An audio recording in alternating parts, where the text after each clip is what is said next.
मित्रों नमस्कार। अपने बीच भारतीय जनता पार्टी के वरिष्ठ नेता केंद्रीय जल शक्ति मंत्री माननीय गजेंद्र सिंह शेखावत जी आपको संबोधित करेंगे। मेरा विनम्र निवेदन है माननीय शेखावत जी से आपको संबोधित करें। धन्यवाद संजय जी। मित्रों, एक अत्यंत महत्वपूर्ण विषय और आज के घटनाक्रम को लेकर के कुछ आपसे चर्चा करने के लिए आप सब लोगों के बीच में मैं आज उपस्थित हुआ हूं। लगातार पिछले 5 वर्षों से हम इस बात की चर्चा आप सबके माध्यम से राजस्थान प्रदेश के लोगों के सामने और देश के लोगों के सामने रख रहे थे कि वर्तमान की अशोक गहलोत सरकार ने भ्रष्टाचार के सभी मानबिंदुओं को पार करके नए बेंचमार्क्स ऐसे बना दिए हैं। राजस्थान में जिस तरह से राजस्थान के लाखों युवाओं के भविष्य को अंधकारमय बनाते हुए सीरीज ऑफ पेपर लीक हुआ, 1 से लेकर के 19 बार तक लगातार राजस्थान में जिस तरह से पेपर लीक हुए, उसके कारण से राजस्थान के 70 लाख युवा जो विभिन्न प्रतियोगी परीक्षाओं में सम्मिलित हुए थे, उनका भविष्य न केवल अंधकारमय हुआ अपितु सरकार द्वारा प्रतियोगी परीक्षाओं के माध्यम से भर्ती की व्यवस्था पर से भी प्रदेश के लोगों का, प्रदेश के युवाओं का और प्रदेश के ऐसे एस्पिरेंट युवाओं के परिवारजनों का विश्वास समाप्त हो गया।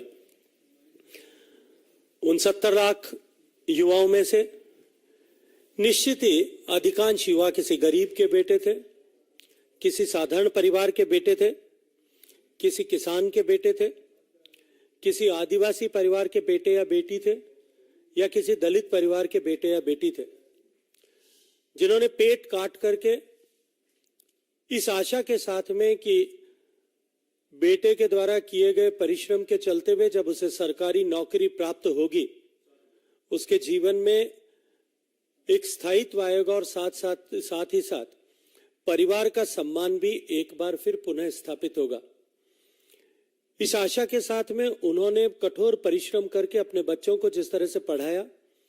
युवाओं ने भी एक बेहतर भविष्य की अपेक्षा में जिस तरह से रात रात भर जाग करके परिश्रम किया, लेकिन अंततः उसका परिणाम पेपर लीक के माध्यम से उजागर हुआ। यहां दीगर बात यह है कि पहले पेपर लीक से लेकर के 19वें पेपर लीक तक लगातार सरकार और सरकार में बैठे हुए लोग इस पर लीपापोती करते हुए नजर आए। प्रारंभ के पेपर लीक के समय माननीय गहलोत साहब ने प्रतिक्रिया देते हुए फौरी तौर पर यह कहा कि इस तरह की घटनाएं होना सामान्य बात है और अन्य प्रदेशों में भी इस तरह की घटनाएं होती है। बाद में उन्होंने अपना राग परिवर्तित करते हुए राग में दूसरा सुर अलापा और उन्होंने कहा कि इसमें हम जांच करवाएंगे। वो क्रम न थमने पर बाद में उन्होंने फिर अपने राग में अपने सुर में तीसरा राग अलापते हुए कहा कि इसमें कोई भी अधिकारी और कर्मचारी लिप्त नहीं है।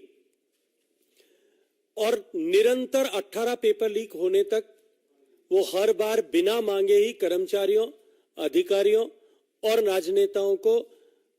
क्लीन चिट ऐसे प्रदान करते हुए दिखाई दिए। 18वें पेपर लीक के बाद जब भारतीय जनता पार्टी ने प्रचंड आंदोलन राजस्थान प्रदेश के हर एक जिले में खड़ा किया और उसके बाद जिस तरह की परिस्थितियां बनी, और मैं अभिनंदन करना चाहता हूं आप सब पत्रकार मित्रों का भी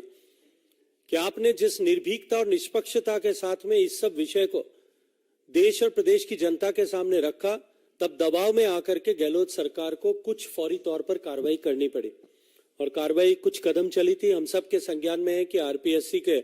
सर्विंग मेंबर को जेल जाना पड़ा और इसके साथ साथ में कांग्रेस सरकार के द्वारा मंत्री पद का दर्जा दिए गए व्यक्ति को भी रंगे हाथों गिरफ्तार किया गया। पेपर लीक के इस प्रकरण में ईडी के प्रवेश के बाद में इसके सरगना की गिरफ्तारी हुई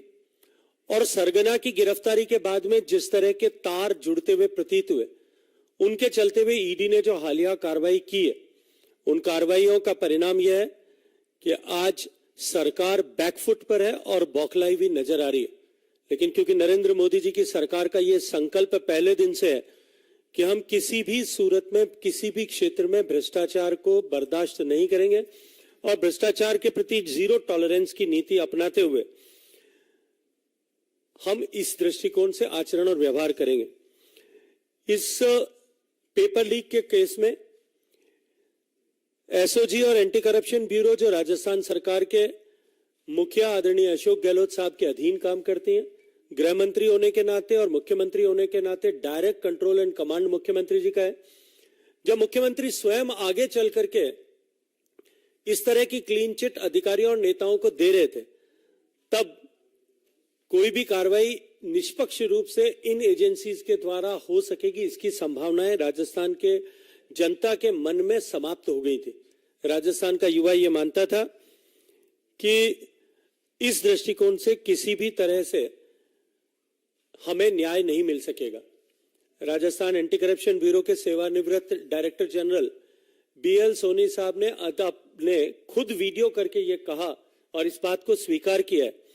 कि सरकार बड़ी मछलियों पर हाथ डालने नहीं देती थी, हम पर दबाव डाल करके रोकती थी। अब जब इस प्रकरण से जुड़ी हुई बड़ी मछलियों पर ईडी ने कार्रवाई करना प्रारंभ किया है, तब निश्चित ही सरकार में बैठे हुए लोगों को अपनी धरातल हिलता हुआ प्रतीत होता है, अपनी धरती धूसती हुई प्रतीत होती है, अपनी कुर्सी खिसकती हुई प्रतीत होती है और इसके चलते हुए वो ध्यान भटकाने के लिए इस तरह की फौरी प्रतिक्रियाएं करते हैं। आज उन 70 लाख युवाओं और युवतियों को न्याय दिलाने के लिए जब एनफोर्समेंट डायरेक्टोरेट ने नियमानुसार कार्रवाई करना प्रारंभ किया है और उसमें जिस तरह की जब्ती संपत्ति की, सोने की और कागजात की हो रही है, आज उन सब ऐसे 70 लाख युवा और उनके परिजन जिन्होंने खून के आंसू बहाए थे, सरकार की इस विफलता और सरकार के में बैठे नुमाइंदों की मिलीभगत के चलते हुए जिस तरह के पेपर लीक के प्रकरण राजस्थान में हुए थे, उनसे अब न्याय की उम्मीद उनके खिलाफ हो रही इस कार्रवाई के चलते हुए इन युवाओं और उनके परिजनों के मन में जागी है। राजस्थान के मुख्यमंत्री अशोक गहलोत साहब ये बताएं कि गोविंद सिंह डोटासरा जी के ऊपर यदि वो सम्मिलित हैं, उनके सूत्र और तार ये पेपर लीक के यदि उनके परिवार और उनसे जुड़े हुए मिलते हैं, तो इन गरीबों, इन दलितों, इन शोषितों, इन पीड़ितों ऐसे और उनके परिवार के युवाओं को न्याय दिलाने के लिए उन पर कार्रवाई होना चाहिए कि नहीं होना चाहिए। मैं आप सबको स्मरण कराना चाहता हूं कि जब माननीय मुख्यमंत्री ये कह रहे थे कि कोई भी अधिकारी और कर्मचारी इसमें सम्मिलित नहीं है, तब पहली जांच जब एंटी करप्शन ब्यूरो ने की थी,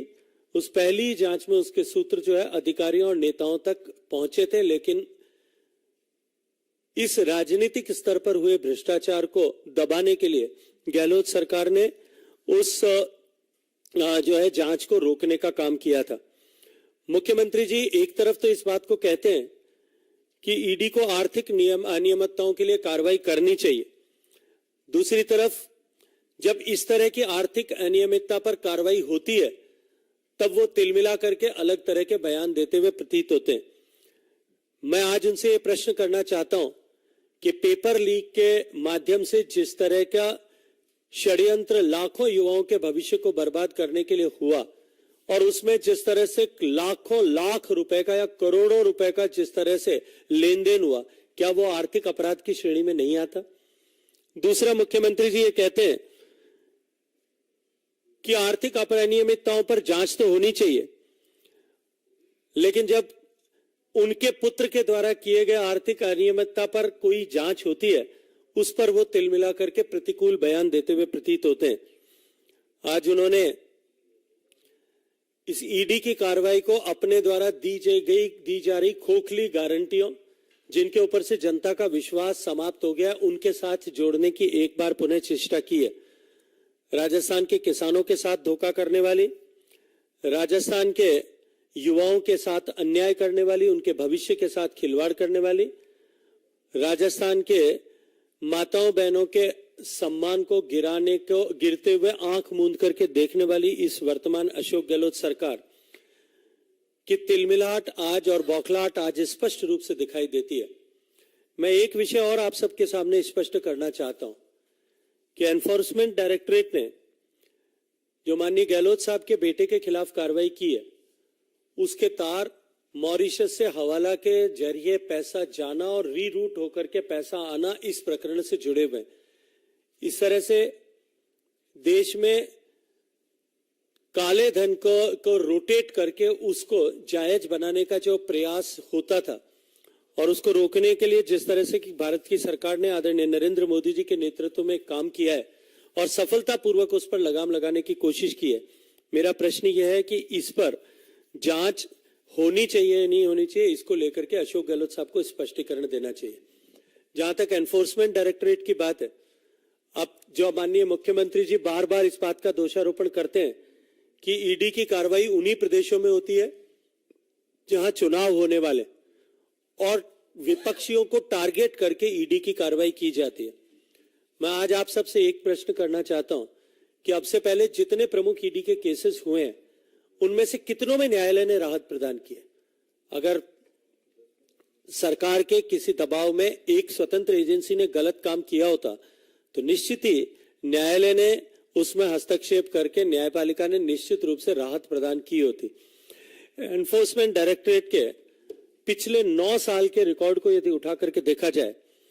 तो मैं जिम्मेदारी के साथ में ये कह सकता हूं कि ईडी के द्वारा पीएमएलए में रजिस्टर्ड किए गए केसेस में 93% से भी ज्यादा कन्विक्शन हुआ है। 93.54% केसेस में कन्विक्शन अब तक हुआ है। शायद दुनिया के किसी भी एजेंसी के द्वारा किए गए कार्रवाई में कन्विक्शन की रेट जो है वो इस स्तर पर नहीं होगी। इसलिए ईडी पर दोषारोपण करके ईडी का पॉलिटिसाइजेशन करने की कोशिश करना और ईडी की कार्रवाई का पॉलिटिसाइजेशन करने की कोशिश करना, more precisely I should say, ये निश्चित रूप से एक स्वतंत्र ऐसी निरपेक्ष रूप से काम करने वाली एजेंसी पर अन्यथा प्रश्न चिन्ह खड़ा करके उसकी साख को गिराने का कुत्सित षड्यंत्र है। मैं इसी क्रम में आगे आपसे निवेदन करना चाहता हूं कि ईडी ने जो कुल मिलाकर के अब तक जितने केसेस किए हैं, जो पिछले 9 साल के केसेस हैं, उन केसेस में अब तक जो एनफोर्समेंट डायरेक्टरेट ने अब तक जितने केसेस किए हैं उन 5,996 के 906 केसेस में से केवल 3% केसेस ही पॉलिटिकल लोगों जो पीपल्स रिप्रेजेंटेटिव हैं या उन्होंने पीपल्स रिप्रेजेंटेटिव की तरह काम किया है, उनमें से केवल 5,900 केसेस में केवल 3% लोग ही ऐसे। इसलिए इस तरह का निराधार आरोप मत देना कि ईडी केवल पॉलिटिकल इंटेंट से लेकर के पॉलिटिकल लोगों पर कार्रवाई करती है, यह सर्वथा आधारविहीन है। अशोक गहलोत साहब भ्रष्टाचार पर होने वाली कार्रवाई से इसलिए तिलमिलाए में कि उनकी सरकार ने भ्रष्टाचार के सारे पैमानों को तोड़ दिया। और ये केवल यदि मैं यहां बैठ करके कहता तो शायद आप लोग ये कह सकते थे कि ये मैं राजनीतिक वक्तव्य दे रहा हूं। उन्हीं की पार्टी के नेताओं ने, विधायकों ने विधानसभा पटल पर, मंत्री पद का दर्जा प्राप्त मुख्यमंत्री के सलाहकार ने विधानसभा के पटल पर और उनकी पार्टी के मंत्रियों ने जनता के बीच में हजारों लोगों की उपस्थिति में इस तरह के वक्तव्य दिए कि हमारी सरकार इस सदी की भ्रष्टतम सरकार है, उसने भ्रष्टाचार के सारे पैमाने तोड़ दिए। जब उनकी पार्टी के नेता भी जिस बात को स्वीकार करते थे और जहां राजस्थान की आम जनता जिस विषय से जुड़ी हुई है, उस भ्रष्टाचार के विषय पर नकेल कसने के लिए, भ्रष्टाचारियों को उनके सही मुकाम पर पहुंचाने के लिए, भ्रष्टाचार को रोकने के लिए प्रभावी कार्रवाई करने के लिए, भ्रष्टाचार से अर्जित धन को वापस वसूलने के लिए जब एनफोर्समेंट डायरेक्टरेट या कोई अन्य एजेंसी इस तरह की कार्रवाई करती है, उससे मेरा प्रश्न यह है कि गहलोत साहब और कांग्रेस पार्टी के नेताओं के पेट में दर्द क्यों होता है? ये वही सचिन पायलट साहब थे जो आज दोनों गलबैयां डाल करके दोनों जो है साथ मिलकर के चुनाव लड़ने का ऐसे वक्तव्य दे रहे हैं।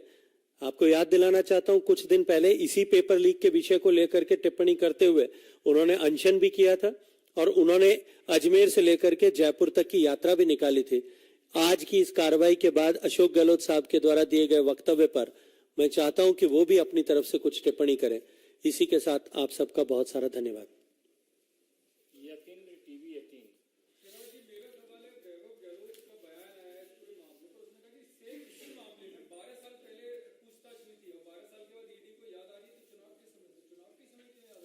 देखिए, निश्चित रूप से पिछले वर्षों से निरंतर इस विषय को लेकर के जांच चल रही थी और उस जांच में पिछले दिनों में कुछ नए सूत्र ऐसे जांच करने वाली एजेंसीज को मिले हैं जिसके आधार पर उन्हें पूछताछ के लिए बुलाया गया। किसी भी व्यक्ति को पूछताछ के लिए बुलाना अगर वो गैरकानूनी है तो मुझे लगता है कि फिर तो इस देश में कोई भी कार्रवाई नहीं हो सकती। और मेरा प्रतिप्रश्न यह है, 4.5 साल से राजस्थान में एक कोऑपरेटिव सोसाइटी से जुड़े हुए विषय को लेकर के तमाम राजनीतिक बयानबाजी की जा रही थी और उस बयानबाजी की प्रतिक्रिया में हार करके मुझे मानहानि का केस भी करना पड़ा। 4.5 साल तक जांच करने के बाद में चुनाव से जो है चुनाव की घोषणा होने के बाद में 15 दिन पहले मुझे पहली बार सेक्शन 91 सीआरपीसी में नोटिस देकर के क्यों बुलाया गया? क्यों मुझे नोटिस देकर के पहली बार डॉक्यूमेंट मांगे गए? मेरे से 4.5 साल तक डॉक्यूमेंट भी नहीं मांगे थे। अब 4.5 साल बाद पहली बार मुझे डॉक्यूमेंट क्यों मांगे गए? तो अपने गिरेबान में झांक करके उसके बाद में इस तरह के प्रश्न का खड़े करना चाहिए। पॉलमी साहा,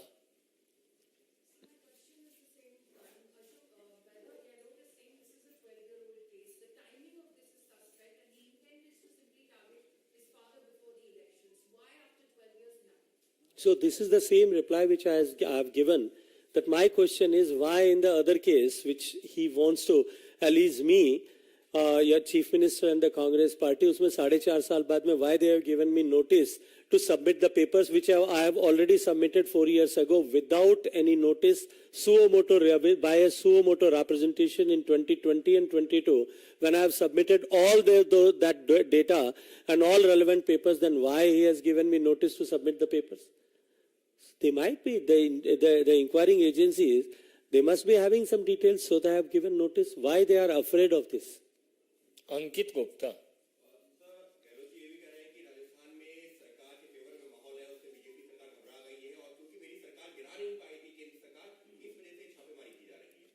क्योंकि मुझे लगता है कि इन सब विषयों का कहीं कोई तारतम्य नहीं है।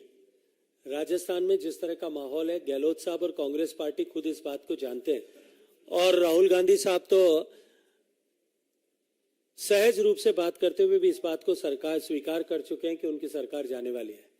पहले वो अपने घर में ठीक करें, धरातल पर निगाह डाल करके देखें। प्रचंड बहुमत के साथ में भारतीय जनता पार्टी की सरकार आने वाली है और सरकार आने के बाद में इन सब विषयों को लेकर के जो किसानों के साथ अन्याय हुआ है और जो युवाओं के भविष्य के साथ खिलवाड़ हुआ है, उनके सारे जिम्मेदार लोगों के साथ में प्रभावी कार्रवाई हो। पेपर लीक करने से जुड़ा हुआ हर एक व्यक्ति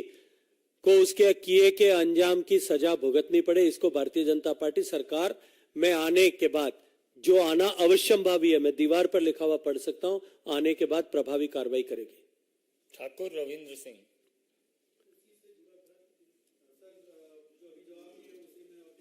थोड़ा क्लियर क्वेश्चन करिए, थोड़ा जोर से।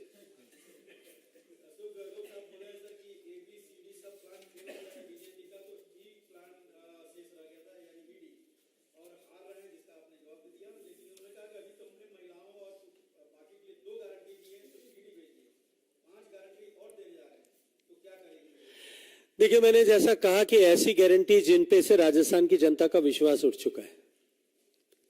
ऐसी खोखली गारंटियां पहले बिजली देने के नाम पर, किसान को फ्री बिजली देने के नाम पर, अन्नपूर्णा किट के नाम पर, मोबाइल देने के नाम पर और गैस का सिलेंडर 500 रुपए में देने के नाम पर जितनी गारंटियां दी गई थी, उन गारंटियों की राजस्थान की जनता ने सिरे से नकार दिया। इसलिए अब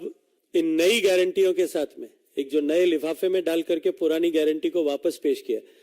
मार्च में बजट पेश में यह कहा गया था कि हम जो है 500 रुपए में सिलेंडर जनता को देंगे। अब वही गारंटी प्रियंका गांधी जी के मुंह से आप उसी गारंटी को पेपर में डाल करके वापस दिला रहे हो। मैं तो आपसे प्रश्न करना चाहता हूं कांग्रेस पार्टी की सरकार से कि जो गारंटीज मुख्यमंत्री जी ने अभी राजस्थान में दी है, एक बार हिमाचल में, छत्तीसगढ़ में भी जो गारंटीज दी गई थी, उन गारंटीज को भी एक बार आकलन कर लें कि उनमें से कितनी गारंटी आप अब तक पूरा कर पाए।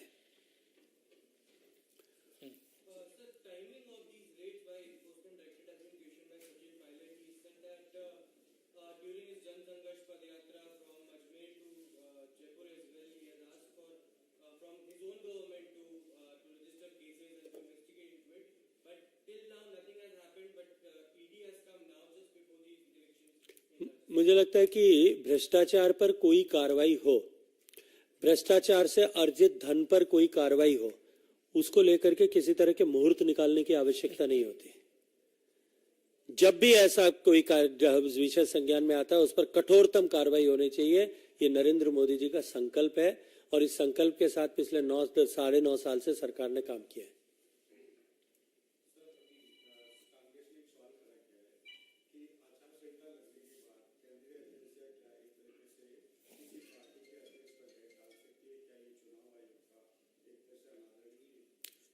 अगर उनको लगता है तो जाकर के चुनाव आयोग से चर्चा करनी चाहिए, रिप्रेजेंट करना चाहिए। किसी आर्थिक विषय से जुड़े अपराध पर यदि कोई एजेंसी लेजिटिमेट एक्शन करती है, उसमें चुनाव आयोग का मॉडल कोड ऑफ कंडक्ट कहां बाधा बनता है? मुख्यमंत्री जी ने आज एक सवाल किया है, वो कह रहे हैं कि ईडी की कार्रवाई कांग्रेसी नेताओं पर हो रही है, लेकिन इथोपिया में जो इन्वेस्टमेंट हुआ और बार-बार ऐसे जी रिक्वेस्ट कर रही है ईडी से, तो संजीवनी घोटाले में ईडी क्यों नहीं है? मुख्यमंत्री जी ने, मुझे लगता है कि ये प्रश्न जो है, ऐसा विषय जो उठाया है, मेरा प्रति प्रश्न यह है कि 4.5 साल से आपकी एजेंसी जब इस पर जो कार्रवाई कर रही है, उस कार्रवाई में आप अभी तक अंजाम पर क्यों नहीं पहुंचा पाए? क्योंकि कार्रवाई का उद्देश्य ये नहीं है कि जिन इन्वेस्टर्स का पैसा डूबा उनका पैसा उनको वापस दिलाया जाए। क्योंकि अगर यही उनका संकल्प होता तो 14 इस तरह की सोसाइटी जो हैं, जो सिंक हो गई हैं, जिनके इन्वेस्टर्स अपने निवेश किए हुए धन को प्राप्त करने की लालसा के साथ में घूम रहे हैं, उनमें से किसी एक पर भी, एक को छोड़ करके किसी और 13 में से किसी एक पर भी आपका वक्तव्य आपने कभी मुख्यमंत्री जी का सुना है? कभी आपके उनके नाम भी संज्ञान में आए? पॉलिटिकल वेंडेटा के चलते हुए मुझे झूठा फंसाने के लिए जिस तरह के 4.5 साल तक षड्यंत्र किए, मेरा तो प्रश्न आज ये है कि 4.5 साल में आप अपनी एजेंसी के तहत प्रभावी कार्रवाई क्यों नहीं कर पाए? पहली बार 4.5 साल बाद में मुझे 91 सेक्शन सीआरपीसी में नोटिस दिया है कि मैं अपने पिछले 10 साल के अकाउंट डिटेल्स और जो है अपने प्रॉपर्टी के ट्रांजैक्शन सबमिट करूं। वो तो मैं हर साल, हर 6 महीने बाद में, मंत्री होने के नाते मेरी ड्यूटी है, वैसे ही सबमिट करता हूं। वो पब्लिक डोमेन में कहीं से भी निकाल करके देखे जा सकते थे। और जैसा मैंने कहा कि 2020 और 22 में मैं तो जांच एजेंसी को सुओ मोटो एक रिप्रेजेंटेशन लिख करके, अगर मेरे खातों की जांच करनी हो तो मैं कागज भेज रहा हूं, आप चेक करवा लें, ये पहले ही भेज चुका हूं। बहुत बहुत धन्यवाद। Thank you.